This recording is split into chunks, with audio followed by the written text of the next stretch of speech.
Hey boys and girls, it's Mrs. Anderson and I am going to finish reading to you. Today it's back to school we go, first day stories from around the world. I think that's kind of interesting that we're reading about first day stories when it's almost the end of the school year. But yesterday in my read aloud, I had talked to you about some children from Australia and from Kenya. And now today, we're going to take a look at Misaki. And she's a 6-year-old girl from Japan. So let's learn about her. It says, Konnichiwa. I am Misaki from Japan, and today was my first day of school. And I was both afraid and excited as I walked to school with my friends, Naoki and Riina. I wondered if my classmates would like me and if the homework would be too hard. We first graders will learn Japanese, arithmetic, social studies, sewing, music, and art. At school, the principal greeted everyone and gave a speech about safety. He reminded us to come early tomorrow to help weed the schoolyard and scrub the floors. Before going into my classroom, I took off my shoes and put on a pair of slippers. Everyone bowed to the teacher, Miss Tanaka. She showed us how to make an origami bird by folding paper. Then she let me feed the poisonous snake that lives in a tank in our classroom. At noon, 2 children served us rice with seaweed sauce and quail eggs. They had prepared it themselves in the cafeteria. I will have a turn to help with lunch on Friday. I played dodgeball at recess. Then our class had a tug of war with another class. School wasn't scary after all. I think I will like it. Let's learn a little bit more about children in Japan. It says the Japanese school year begins in April. Children attend classes 5 days a week and 2 Saturday mornings each month. Once a week, children come an hour early to shovel snow, weed the grass, or dust and sweep the floors. Each child carries a randasur, or a backpack that contains pencil cases, notebooks, and other items. Boys usually carry black bags and girls carry red ones. The children study Japanese characters or word pictures called kanji.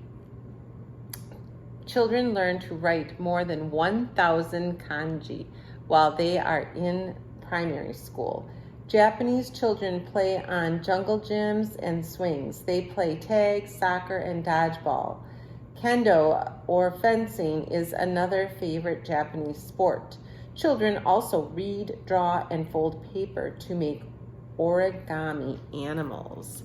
I'm sure there are many of you that just love to do origami. Let's take a look at Jinsong. Jinsong is an 8-year-old boy from China. Ni hao, hello from Shanghai, China. I, Jinsong, am happy to be in the 3rd grade at last, but I slept too long this morning and was almost late. I knotted my red neckerchief quickly while my grandmother put my bowl and chopsticks into my school bag.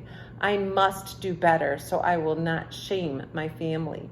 At school, the children gathered in the play yard to sing the national anthem. The flag was raised. We did some exercises, then marched to our classroom. When the teacher entered, the students stood up together and said, "Hello, teacher." I am learning Mandarin, Chinese, math, geography, English, and calligraphy or writing. But my favorite subject is brush painting. Wonderful pictures come out of my brush when it touches the paper. Today, a large green dragon popped out as if by magic. After lunch, I beat Wu Hao at ping pong. Then we returned to the classroom and studied until 4:30. Twice we rested our eyes to keep from straining them.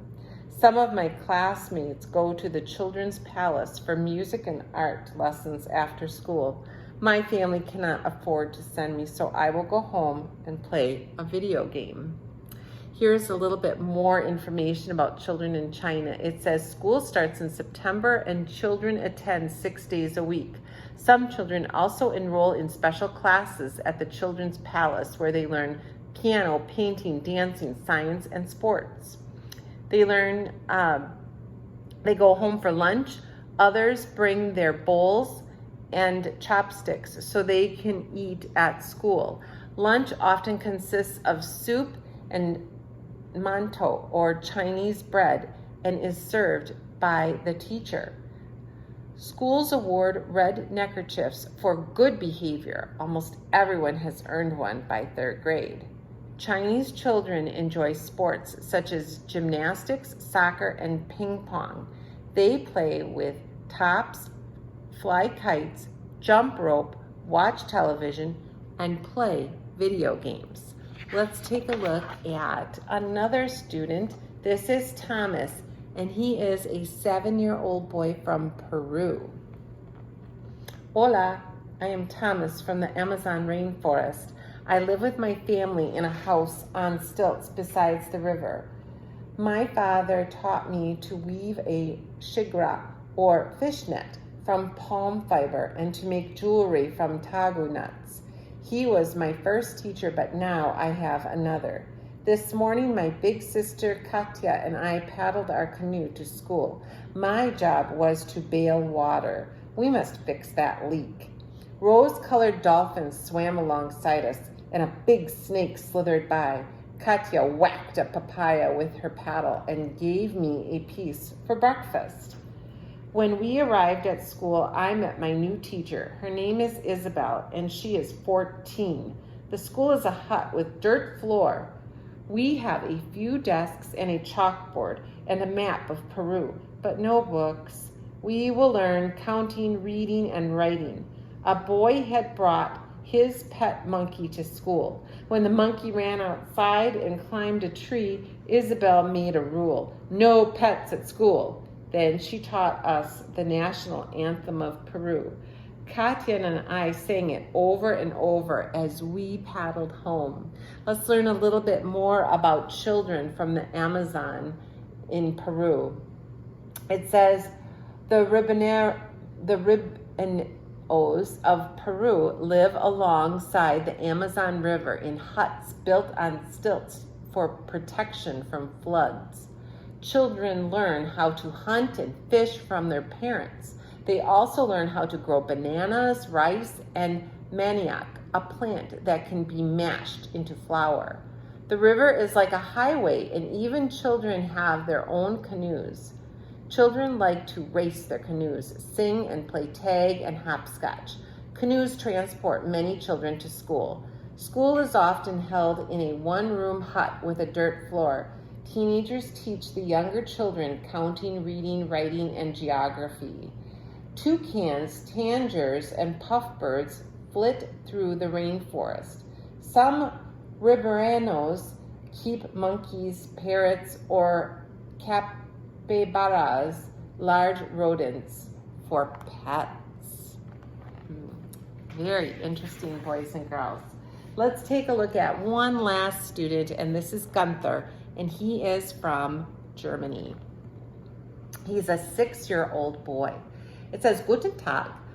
Good day. My name is Gunther, and I live in Berlin, Germany. Yesterday, my parents took me shopping for a Schultut, a large paper cone filled with candy, pencils, candles, crayons, and toys. I decorated it with stickers of lions and tigers, and Father took my picture standing next to it. Father says the Schultut will sweeten my first day of school. Today I went to school on the tram with my parents and Aunt Mutti. Another boy on the tram carried a Schultut, but mine was bigger. First we went to assembly, where the older children sang a song for us. Then the new children and their relatives went to class.